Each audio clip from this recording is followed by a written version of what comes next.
Students, ये रही आपकी प्रॉब्लम नंबर 5.88 जिसमें वो कह रहा है कि find V not using source transformation. हमने वी नॉट की वैल्यू को फाइंड आउट करना है जो कि इस रजिस्टर के अक्रॉस हैं सोर्स ट्रांसफॉर्मेशन का इस्तेमाल करते हुए। तो हमें पहले सोर्स ट्रांसफॉर्मेशन के कुछ लॉज को स्टडी कर लेना चाहिए।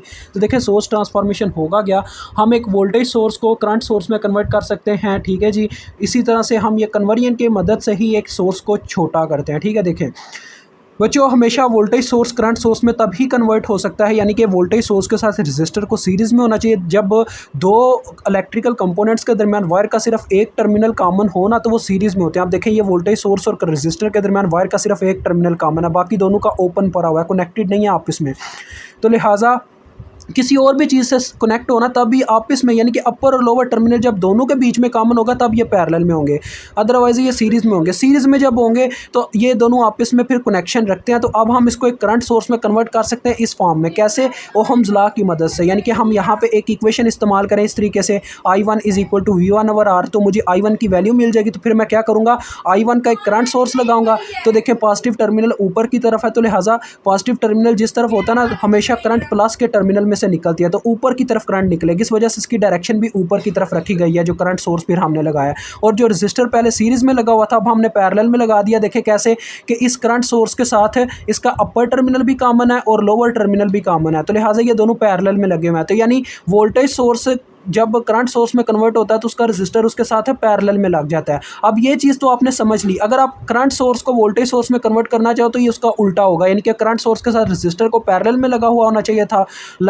चाहिए था और ये वाला फार्मूला इस्तेमाल करोगे आप, और देन आप उनको इस फॉर्म में कनेक्ट कर दोगे, ठीक है। यानी कि ये इंटरचेंजेबल है, ये दोनों तरफ अप्लाई होता है। अब इसकी बात करूँ बच्चों, ये मैंने क्यों ड्रा किया है, क्योंकि मुझे रजिस्टर्स के आपस में रिलेशनशिप्स की भी यहाँ पे क्या इस्तेमाल करना होगा इनको भी।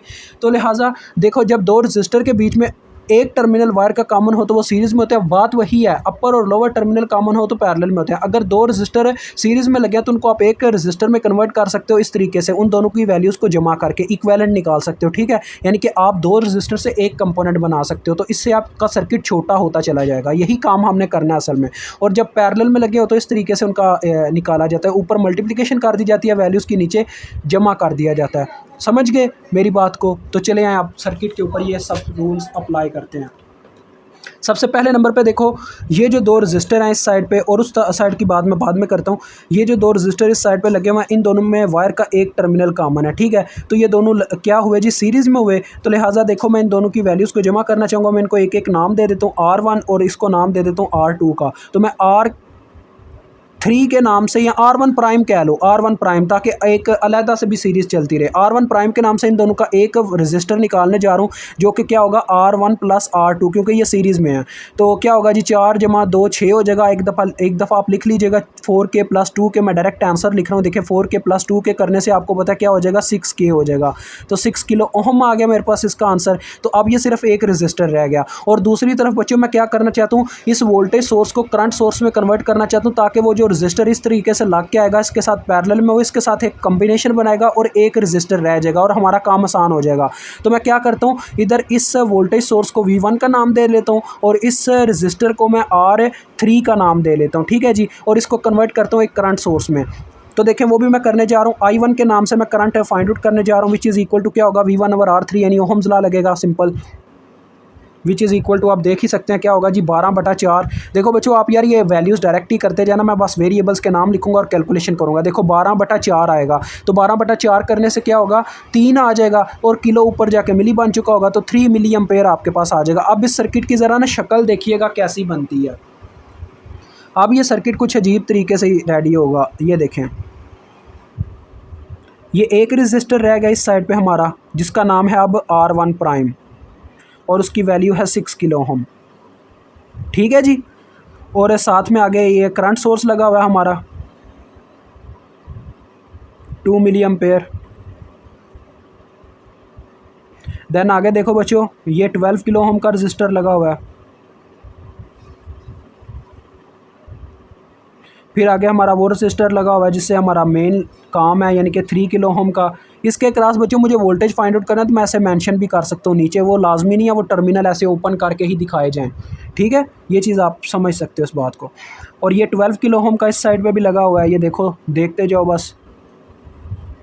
और देखा जैसा कि मैंने इसको करंट सोर्स में कन्वर्ट कर दिया, तो अब आपको पता है इसका रजिस्टर पैरेलल में लगेगा। तो ये देखिए 4 किलो ओम अब ऐसे लगेगा और आगे करंट सोर्स लग जाएगा। तो ये देखिए 4 किलो ओम यानी R3 हमारा, और साथ में I1 लग जाएगी। I1 की डायरेक्शन क्या होगी बच्चों, ऊपर की तरफ, क्योंकि पॉजिटिव टर्मिनल है ऊपर है तो ऊपर की तरफ करंट निकलेगी। तो ये हमारी I1 आ गई 3 मिली एम्पेयर। ओके हो गया, समझ गए मेरी बात को। देखें कितना सिंपल था इतना कन्वर्जन करना। तो अब देखें अब क्या हो रहा है, इस साइड पे भी ज़रा गौर करें। 4 किलो ओम और 12 किलो ओम, इसको मैं नाम क्या दूं जी, अभी तक मैं R3 तक गया हूं ना, R4 इसको क्या देता हूं इस रजिस्टर को, ठीक है बच्चों। और इस रजिस्टर को भी नाम देना पड़ेगा, इसको मैं नाम दे देता हूं R5 का, ठीक है बच्चों। अब ज़रा गौर कीजिएगा, इन दो रजिस्टर के बीच में वायर का अपर टर्मिनल यहाँ पे कॉमन हो रहा है, ये देखें ऐसे, और ये ऐसे, और लोअर टर्मिनल यहाँ नीचे कॉमन हो रहा है इस तरीके से और इस तरीके से, ठीक है। यानी ये दोनों पैरेलल में लगे हुए हैं, और इधर भी कुछ ऐसा ही है। लेकिन चले मैं पहले इन दोनों का पैरेलल निकालता हूँ R2 प्राइम के नाम से, फिर इधर आता हूँ इस साइड पे, ठीक है। तो इन दोनों का अगर मैं पैरेलल निकालूँ तो पैरेलल कैसे निकालते हैं, ऊपर वैल्यूज़ की मल्टीप्लिकेशन नीचे सम करते हैं ना, मैंने यही बताया था ना आपको अभी। तो वही होगा, देखो ऊपर हो जाएगा 12 ज़रबे 4 और बटे में हो जाएगा 12 जमा 4। अब किलो दोनों के साथ है तो आंसर भी किलो में ही आना, मैंने किलो इसीलिए नहीं साथ में लिखा। तो 12 ज़रबे 4 होता है अपने पास 48, और बटे में होगा 12 जमा 4 यानी 16। 16 3 बार 48 होता है, तो हाँ 3 किलो ओम आ जाएगा इसका, ठीक है बच्चों। हाँ बिल्कुल ऐसा ही होगा, 3 किलो ओम आ गए इस साइड पे। और इस साइड की मैं बात करूँ, ये देखो इस साइड की अब मैं बात करता हूँ, ये देखो इनका वायर का एक टर्मिनल यहाँ पे कॉमन हो रहा है दोनों रजिस्टर के बीच में, अपर टर्मिनल, चाहे वो जहाँ पे कॉमन होना चाहिए, उनके रास्ते में कोई चीज़ नहीं आ रही होनी चाहिए। ये तो करंट सोर्स ऐसे लगा हुआ है ना, ये रास्ते में नहीं आ रहा, ये एक साइड पर लगा हुआ है। अब ये देखो R5 का और R1 प्राइम का वायर का एक टर्मिनल यहाँ पे कॉमन है और नीचे लोअर टर्मिनल यहाँ पे दोनों के बीच में कॉमन है, तो ये दोनों भी पैरेलल में लगे हुए हैं। तो अब इन दोनों को भी हम एक रजिस्टर में कन्वर्ट कर लेंगे, R3 प्राइम के नाम से इनका निकालते हैं, ठीक है। ऊपर वैल्यूज़ की मल्टीप्लिकेशन, नीचे सम देखें 12 और 6 का, ऊपर आ जाएगा 12 ज़रबे 6, बटे में आ जाएगा 12 जमा 6। तो ऊपर 72 बन रहा है, नीचे 18 बन रहा है, तो ये आता है 4 किलो ओम। आप कैलकुलेशन करके देख सकते हो, आ गया। अब देखें ये सर्किट किस शक्ल में चला जाएगा। अब ये सर्किट कुछ ऐसा हो जाएगा, देखो बच्चों।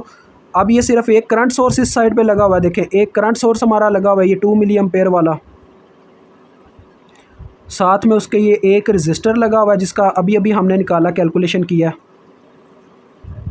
क्या नाम था जी, इसका हमने क्या निकाला, R3 प्राइम से निकाला ना, हाँ R3 प्राइम, जिसकी वैल्यू कितनी है बच्चों अपने पास है 4 किलो ओम। और आगे देखें ये सिर्फ एक रजिस्टर, देखें सर्किट कितना छोटा होता जा रहा है। अब ये 3 किलो ओम का रजिस्टर लगा हुआ है जिसके क्रॉस मुझे VOC फाइंड आउट करने हैं। एक सिंगल लूप जब रह जाएगा वहीं पे मैं स्टॉप करके करंट फाइंड आउट करके VOC का काम ख़त्म कर दूंगा, काम यानी वहीं पे डन कर दूंगा। ये देखें, ये अब यहाँ पे सिर्फ एक रजिस्टर रह गया इन दोनों की जगह, वो है R2 प्राइम जिसकी वैल्यू है 3 किलो ओम, ठीक है जी। और साथ में एक करंट सोर्स है, तो लिहाजा आगे देखें हमारा वो current source as it as लगा हुआ है, ठीक है, यहाँ पे I1 जिसका नाम था 3 मिली एम्पेयर। अब बच्चों हम पता क्या करेंगे, दोनों तरफ इनको ना वोल्टेज सोर्सेज में कन्वर्ट करके एक सिंगल लूप की फॉर्म में ले आएंगे और हमारा VOC का काम फिर डन होने चला आएगा। अब ये इसको I2 का नाम दे देते हैं, तो इन दोनों को वोल्टेज सोर्सेज में कन्वर्ट करते हैं, इस साइड को भी उस साइड को भी। तो देखिए इसको मैं वोल्टेज की फॉर्म में कन्वर्ट करने जा रहा हूँ, तो मैं वोल्टेज आगे V1 के नाम से फाइंड आउट कर चुका हूँ, तो V2 के नाम से अब फाइंड आउट करता हूँ। V2 इज इक्वल टू, देखें बच्चों फार्मूला क्या होगा, I2 multiply by R3 prime. Value आप लिख लीजिएगा, एक दफ़ा वैल्यू पुट करके फिर मल्टीप्लिकेशन दीजिएगा, मैं डायरेक्ट आंसर आपको बताता हूँ। ये देखें 2 मिली 4 के से जब ज़रब होगा तो क्या होगा, ये देखें ना पैरेलल में लगे हुए, तो हम कन्वर्जन कर सकते हैं वो सीरीज़ फॉर्म में। तो 2 ज़रबे 4 8 आ जाएगा, किलो और मिली कैंसिल हो जाएंगे, ये 8 वोल्ट आ गए, ठीक है। और उस साइड की मैं बात करूँ तो उस साइड के वोल्टेज V3 के नाम से निकाल लेते हैं I1, और देखें R2 प्राइम पैरेलल में लगे हुए हैं तो इनको सीरीज़ की फॉर्म में कन्वर्ट कर सकते हैं वोल्टेज सोर्स की मदद से। तो देखें I1 ज़रबे R2 प्राइम होगा, तो देखें दोनों की वैल्यू क्या है, इसकी 3 मिली है, उसकी भी 3 के है, तो 3 ज़रबे 3 9 होता है, किलो मिली कैंसिल हो जाएंगे, 9 वोल्ट आ जाएगा। अब ठीक है, अब मैं बच्चों पता क्या करता हूँ यार, यहाँ पे जगह कम रह गई है, मैं उसी कॉपी पे जहाँ पे आपको वो लास्ट दिखाए थे यहीं पे आगे वाला सर्किट ड्रा करता हूँ, ठीक है। ये ज़रा गौर कीजिएगा, सबसे पहले यहाँ पे अब हमारा वो वोल्टेज सोर्स आ जाएगा, पॉजिटिव टर्मिनल ऊपर होगा क्योंकि करंट की डायरेक्शन ऊपर की तरफ थी, तो ये ऐसे आ जाएगा, जिसका नाम हमने क्या रखा है, V2 रखा ना, 2/4, हाँ V2। ये अपने पास कितने हैं, 8 वोल्ट। उसके साथ वो जो अपना बच्चों रजिस्टर था ना, वो ऐसे आप सीरीज़ में लग जाएगा, R3 जिसका नाम था, ये R3 प्राइम लग गया, ठीक है, जो कि 4 किलो ओम है। और उसके आगे अपना वो वाला VOC वाला रजिस्टर लगा रहेगा, उसको आपने नहीं छेड़ना। ये मैंने VOC वाला रजिस्टर लगा दिया जो कि 3 किलो ओम था। अब मैं उसके वोल्टेज ऐसे ऊपर मेंशन कर रहा हूँ। और इस साइड पे आपने देखा, पहले R2 प्राइम आप लगाओगे ऐसे, ठीक है, पहले R2 प्राइम लगाओगे जो कि 3 किलो ओम है, और फिर आगे आप इसका वोल्टेज सोर्स लगा दो जो कि आपने V3 के नाम से निकाला है, ठीक है, V3 के नाम से निकाला 9 वोल्ट, और इसकी डायरेक्शन भी अपवर्ड है, यानी कि पॉजिटिव टर्मिनल ऊपर आएगा। अब इस कॉपी पे आप आ जाएं तो देखें,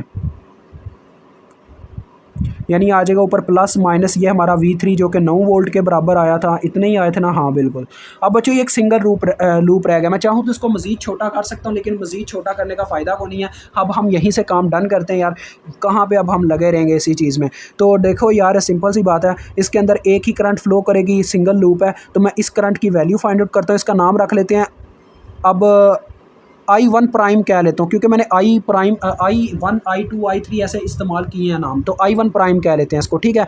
मैं I1 की वैल्यू फाइंड आउट करता हूँ। देखो VOC की इक्वेशन क्या बनती है I1 प्राइम के अकॉर्डिंग, ये एक ऐसी करंट है जो फ्लो करती है, उसके पॉजिटिव टर्मिनल में एंटर कर रही है, तो ओहम्स लॉ के according VOC is equal to आ जाएगा करंट इंटू रेजिस्टेंस। पहले रेजिस्टेंस आ गई और करंट इसके पॉजिटिव टर्मिनल में एंटर कर रही है, लिहाजा ये प्लस के साइन के साथ आएगी, तो ये इसका फार्मूला बन रहा है, यानी मुझे I1 प्राइम की अब वैल्यू चाहिए। तो देखें, बस सिंपल मैं फाइंड आउट करने जा रहा हूँ। मैं लगाता हूँ apply KVL at this loop, single loop आप कह सकते हो, लूप 1, ठीक है, लूप 1 कह दीजिएगा। तो अप्लाई KVL का क्या मतलब होता है, हर एक कंपोनेंट के हमने वोल्टेज लिखने जाना है जहाँ जहाँ से करंट गुजरती जाएगी इस लूप में। तो देखें, मैं यहाँ से चलना स्टार्ट करता हूँ, करंट इसके नेगेटिव टर्मिनल में एंटर करेगी, तो ये आ जाएंगे -8। मजीद आगे बढ़ता हूँ तो करंट R3 में से गुजरेगी, R3 प्राइम में से, तो इसके वोल्टेज तो हमें पता नहीं, तो ओहम्स लॉ के अकॉर्डिंग इसकी इक्वेशन लिख लेंगे, तो करंट इंटू रेजिस्टेंस आ जाएगा, यानी कि 4K I1 प्राइम आ जाएगा। मजीद आगे बढ़ते हैं तो इस रजिस्टर में से भी करंट गुजरेगी, इसके भी वोल्टेज नहीं पता, तो इसके भी वोल्टेज जैसे ही लिखे जाएंगे 3K I1 प्राइम।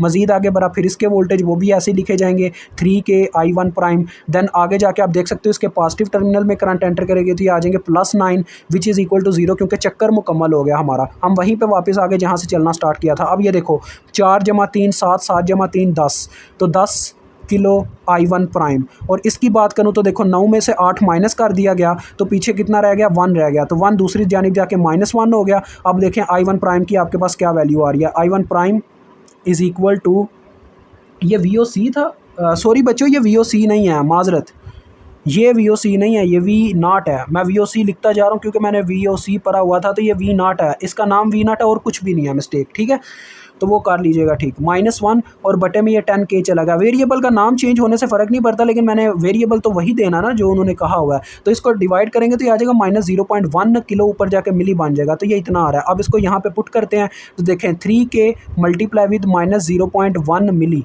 तो मिली और किलो आपस में मल्टीप्लाई होकर कैंसिल हो जाएंगे और ये आ जाएंगे -0.3 वोल्ट। और दिस इज़ योर आंसर। मुझे उम्मीद आपको समझ आ गई होगी। अभी तक के लिए इतना ही। खुदा हाफिज़।